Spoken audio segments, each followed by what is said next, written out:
मिस्र में दाखिला जब हज़रत मूसा अलैहिस्सलाम नबूवत के मनसब से सरफराज होकर कलाम रब्बानी से फैज़याब बनकर और दावत और हक की तबलीग में कामयाबी व कामरानी की खुशखबरी पाकर मुक़द्दस वादी से उतरे, तो अपनी बीवी के पास पहुँचे जो वादी के सामने जंगल में उनके इंतज़ार में रास्ता देख रही थीं। उनको लिया और यहीं से हुक्म इलाही की तामील के लिए मिस्र रवाना हो गए। मंजिलें तय करते हुए जब मिस्र पहुंचे तो रात हो गई थी।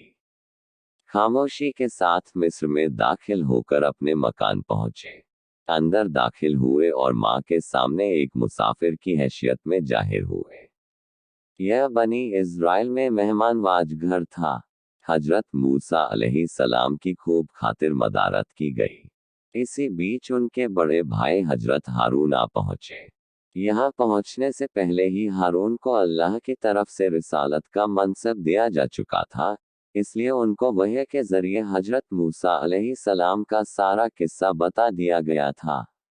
वह भाई से आकर लिपट गए और फिर उनके घर वालों को घर के अंदर ले गए और माँ को सारा हाल सुनाया। तब सब खानदान के लोग आपस में गले मिले और बिछड़े हुए भाई एक दूसरे की बीती जिंदगी के हालात से वाकिफ हुए और माँ की दोनों आंखों ने ठंडक हासिल की। फिरौन के दरबार में हक की दावत। बहरहाल हजरत मूसा अलैहिस्सलाम व हजरत हारून अलैहिस्सलाम के दरमियान जब मुलाकात और बातचीत का सिलसिला खत्म हुआ, तो अब दोनों ने तय किया कि अल्लाह का हुक्म पहुंचाने के लिए फिरौन के पास चलना और उसको अल्लाह का पैगाम सुनाना चाहिए। इस गर्ज से दोनों भाई यानी अल्लाह के सच्चे पैगंबर व नबी फिरौन के दरबार में पहुंचे और बगैर कोई डर और खतरा महसूस किए दाखिल हो गए। जब फिरौन के तहत के करीब पहुंचे तो हजरत मूसा व हारून अलैहिस्सलाम ने अपने आने की वजह बयान की और बातचीत शुरू हुई। फिरौन ने जवाब में कहा, क्या हमने तुझको अपने यहाँ लड़का सा नहीं पाला और तू हमारे यहाँ एक मुद्दत तक नहीं रहा और तूने उस जमाने में जो कुछ काम किया वह तुझे खुद भी मालूम है और तू नाशुक्रगुजार है। हजरत मूसा अलैहिस्सलाम ने कहा, मैंने वह काम मिस्री का कत्ल जरूर किया और मैं चूक जाने वालों में से हूँ। फिर यहाँ से तुम्हारे खौफ से भाग गया। फिर मेरे रब ने मुझको सही फैसले की समझ दी और मुझको अपने पैगंबरों में से बना लिया। ये उसकी हिकमत की करिश्मा साजियां हैं और मेरी परवरिश का यह एहसान जिसको तू मुझ पर जता रहा है। क्या ऐसा एहसान है कि तू बनी इज़राइल को गुलाम बनाए रखे? फिरौन बोला फिरौन क्या मानी है परवरदिगार आलम के? हजरत मूसा अलैहिस्सलाम ने फरमाया, रब्बुल आलमीन वह हस्ती है जिसके रब होने के असर से तेरा और तेरे बाप का वजूद भी खाली नहीं है। यानी जिस वक्त तू वजूद में न आया था तो तुझको पैदा किया और तेरी तरबियत की और इसी तरह वह तुझसे पहले तेरे बाप दादा को आलम वजूद में लाया और उनको अपने रब होने से नवाजा। फिरौन ने जब इस खामोश कर देने वाली और जबरदस्त दलील को सुना और कोई जवाब न बन पड़ा तो दरबारियों से कहने लगा, मुझे ऐसा मालूम होता है कि यह जो खुद को तुम्हारा पैगंबर और रसूल कहता है, मजनू और पागल है। हजरत मूसा अलैहिस्सलाम ने जब यह देखा कि उससे अब कोई जवाब नहीं बन पड़ता तो सोचा यह बेहतर है कि ज्यादा दिलनशी अंदाजे बयान में अल्लाह के रब होने को वाज़ेह किया जाए। इसलिए फरमाया, यह जो पूरब और पश्चिम और उसके बीच सारी कायनात नजर आती है उसका रब होना उसकी कुदरत में है। उसी को मैं रब्बुल आलमीन कहता हूँ। तुम अगर जरा मी अक्ल से काम लो तो इस हकीकत को आसानी से पा सकते हो। एक बार फिर हजरत मूसा ने फिरौन को याद दिलाया कि जो रास्ता तूने अख्तियार किया है यह सही नहीं है, बल्कि रब्बुल आलमीन ही वह जात है जो परस्तिश के लायक है और उसके मुकाबले में किसी इंसान का रब होने का दावा करना खुला हुआ शिर्क है। ए फिरौन, तो इससे बाज आ क्योंकि उस हस्ती ने जिसको मैं रब्बुल आलमीन कह रहा हूँ हम पर यह वही उतारी है कि जो आदमी हक के इस कौल की खिलाफवर्जी करेगा, चिल्लाएगा और उससे मुंह मोड़ेगा, वह अल्लाह के अजाब का हकदार ठहरेगा। जो कोई सरताबी करे तो हम पर वह उतर चुकी कि उसके लिए अनाप का पयाम है।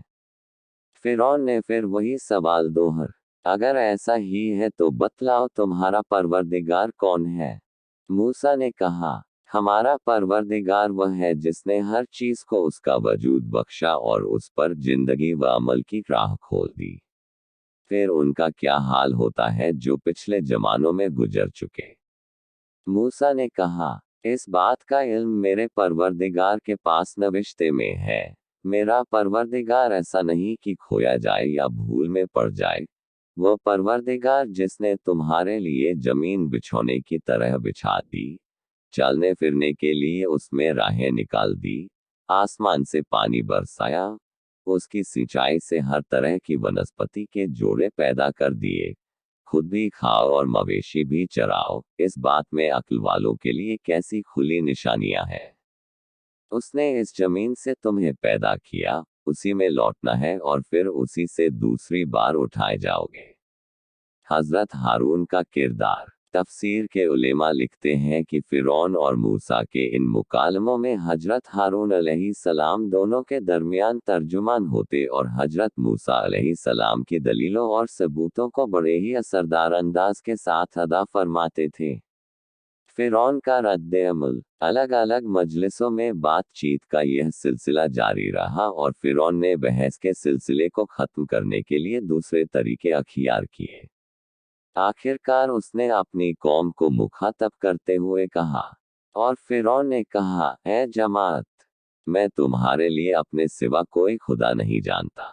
और फिर अपने वजीर मुशीर को हुक्म दिया, ए हामान, मेरे लिए एक बुलंद इमारत तैयार कर ताकि मैं आसमानों की बुलंदियों और उनके जरियों तक दस्तरस हासिल कर सकूं और इस तरह मूसा के खुदा का हाल मालूम कर सकूं, और मैं तो उसको झूठा समझता हूं।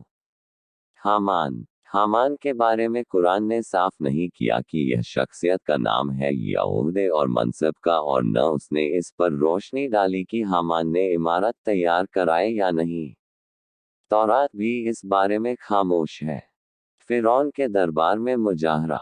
गरज फिरौन का खदशा बढ़ता ही रहा और नौबत यहाँ तक पहुंची कि फिरौन ने कहा, अगर तूने मेरे सिवा किसी को माबूद बनाया तो मैं तुझे जरूर कत्ल कर दूंगा। मूसा ने कहा, अगरचे मैं तेरे पास जाहिर निशान लाया हूं तब भी। फिरौन ने कहा, अगर तू सच्चा है तो वह निशान दिखा। हजरत मूसा अलैहिस्सलाम आगे बढ़े और भरे दरबार में फिरौन के सामने अपनी लाठी को जमीन पर डाला। उसी वक्त उसने अजगर की शक्ल अख्तियार कर ली और यह हकीकत थी, नजर का धोखा न था। और फिर हजरत मूसा अलैहिस्सलाम ने अपने हाथ को गरेबान के अंदर ले जाकर बाहर निकाला तो वह एक रोशन सितारे की तरह चमकता हुआ नजर आ रहा था। यह दूसरी निशानी और दूसरा मोजज़ा था। अल्पिराम अल्पिराम अल्पिराम डॉट। फिरौन के दरबारियों ने जब इस तरह एक इजरायली के हाथों अपनी कौम और अपने बादशाह की हार को देखा तो तिलमिला उठे और कहने लगे, बेशक यह बहुत बड़ा माहिर जादूगर है और उसने यह सब ढोंग इसलिए रचाया है कि तुम पर गालिब आकर तुमको तुम्हारी सरजमीन मिस्र से बाहर निकाल दे। इसलिए अब हमको सोचना है कि उसके बारे में क्या होना चाहिए। अल्पिराम अल्पिराम अल्पिराम डॉट। आखिर फिरौन और फिरौनियों के आपसी मशवरे से यह तय पाया कि फिलहाल तो इसको और हारून को मोहलत दो और इस मुद्दत में पूरे राज्य से माहिर जादूगरों को राजधानी में जमा करो और फिर मूसा का मुकाबला कराओ। यह हार खा जाएगा और इसके तमाम इरादे खाक में मिल जाएंगे। अल्पिराम अल्पिराम अल्पिराम डॉट। तब फिरौन ने हजरत मूसा अलैहिस्सलाम से कहा, मूसा, हम समझ गए कि तू इस हीले से हमको मिस्र की धरती से बेदखल करना चाहता है। इसलिए तेरा इलाज अब इसके सिवा कुछ नहीं कि बड़े बड़े माहिर जादूगरों को जमा करके तुझको हार दिला दी जाए। अब तेरे और हमारे दरमियान मुकाबले के दिन का समझौता होना चाहिए और फिर न हम उससे टालेंगे और न तुम वादा खिलाफी करना। अल्पिराम अल्पिराम अल्पिराम डॉट। हजरत मूसा अलैहिस्सलाम ने फरमाया कि इस काम के लिए सबसे बेहतर वक्त यौम जिना जश्न का दिन है। उस दिन सूरज बुलंद होने पर हम सबको मौजूद होना चाहिए। अल्पिराम अल्पिराम अल्पिराम डॉट। नोट, मिस्रियों की ईद का दिन जो वफा नैल के नाम से मशहूर है, क्योंकि उनके यहाँ तमाम ईदों में सबसे बड़ी ईद का दिन यही था। अल्पविराम अल्पविराम अल्पविराम डॉट। गरज हजरत मूसा अलैहिस्सलाम और फिरौन के दरमियान यौम जिन्ना तय पाया और फिरौन ने उसी वक्त अपने जिम्मेदारों और दरबारियों के नाम हुक्म जारी कर दिए कि पूरे राज्य में जो भी मशहूर और माहिर जादूगर हों, उनको जल्द से जल्द राजधानी रवाना कर दो। जादूगरों की हार और फिरौन का रद्द-ए-अमल। अल्पविराम अल्पविराम अल्पविराम डॉट। बहरहाल जश्न का दिन आ पहुंचा। जश्न के मैदान में तमाम शाहाना कर वफर के साथ फिरौन तख्तनशी है और दरबारी भी दर्जे के एतबार से करीने से बैठे हैं और लाखों इंसान हक व बातिल के मार्के का नज़ारा करने को जमा हैं। एक तरफ मिस्र के मशहूर जादूगरों का गिरोह अपने साज व सामान से लेस खड़ा है और दूसरी तरफ अल्लाह के रसूल, हक के पैगंबर, सच्चाई और रास्ती के पेका हजरत मूसा व हारून खड़े हैं। ऐसी हालत में जादूगर फिरौन के पास आए और कहने लगे, क्या अगर हम मूसा पर गालिब आ जाएं, तो हमारे लिए इनाम व इकराम है। फिरौन ने कहा, हाँ जरूर, और यही नहीं बल्कि तुम शाही दरबार के मुकर्रब बनोगे। जादूगरों ने जब इस तरफ से इत्मीनान कर लिया तो हजरत मूसा अलैहिस्सलाम की तरफ मुतवज्जह हुए और हजरत मूसा अलैहिस्सलाम ने कहा, अफसोस तुम पर, देखो अल्लाह पर झूठी तोहमत न लगाओ, ऐसा न हो कि वह कोई अजाब भेजकर तुम्हारी जड़ उखाड़ दे।